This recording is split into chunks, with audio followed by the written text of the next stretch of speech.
Well, we have a lot of new content, so there's 9 new civilizations and all sorts of new buildings and units, but we really like to emphasize the new game systems that have gone in. So the biggest one of those is probably religion.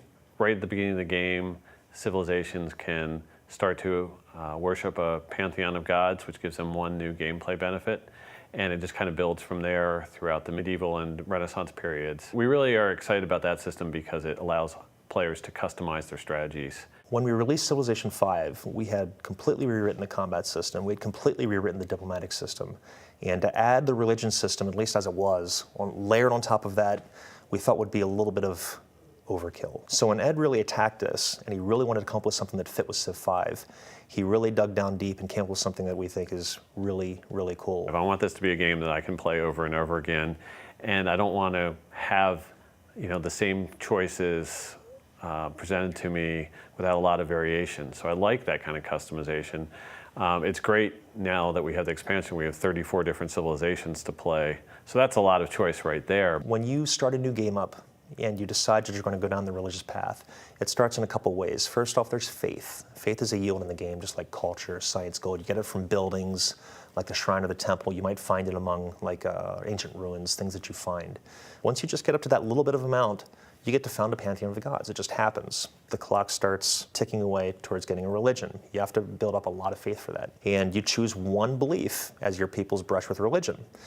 All of your cities automatically get the pantheon after that. It doesn't spread beyond your borders. It only starts spreading once you actually kind of elevate it to a full religion.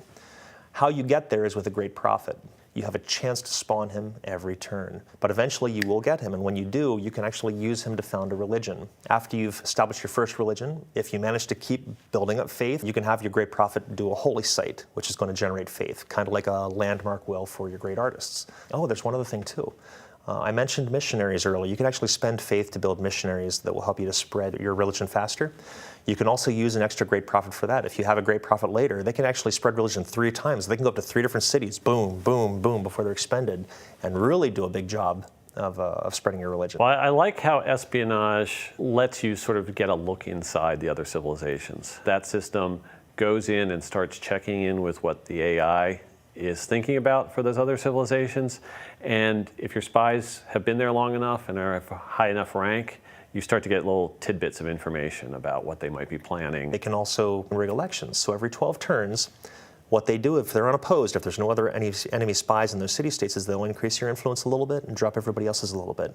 So it's like a slow drip of water. If you're impatient, you can do what's called a coup. Now, if it's successful, you'll completely take over the allied spot. The person who was there before will take over wherever you were before, so it happens instantly. And if you're not successful, your spy's executed. You lose all your influence. Generally makes a mess of things, but it's for the gamblers out there. I'm a gambler, so I use the button a lot. They have a chance to do a few things. They can either steal a tech, because the more science that city is generating, the faster your spy is going to steal tech. And you'll be able to watch the bar in your espionage UI.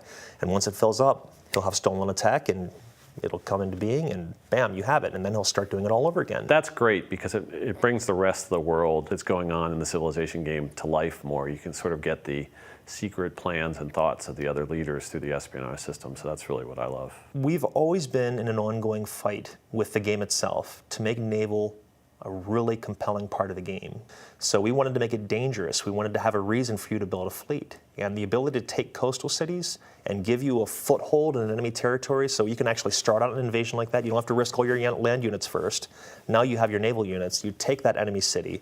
You now have a foothold to land all of your other stuff up behind it and move forward. And one area we definitely found some weaknesses, it was the AI's ability to gather up an army, get that army across the seas. So we made it so that the embarked units can now stack with the naval units.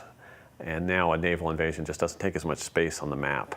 We've also tried to fill in some holes in terms of nothing between the trireme and the caravel. So we added the galleass, which is a ranged Renaissance era ship, and that's actually the first ship that gets a ranged attack capability. It's kind of really nice when you get to that one. But I've done a lot of work on the AI it takes to actually gather these fleets together, how they're grouped, how they're sent out, and he's made it efficient by probably over 100%. So they're doing it twice as fast as they were before. The way that they're grouping their fleets together is working much better than it has before.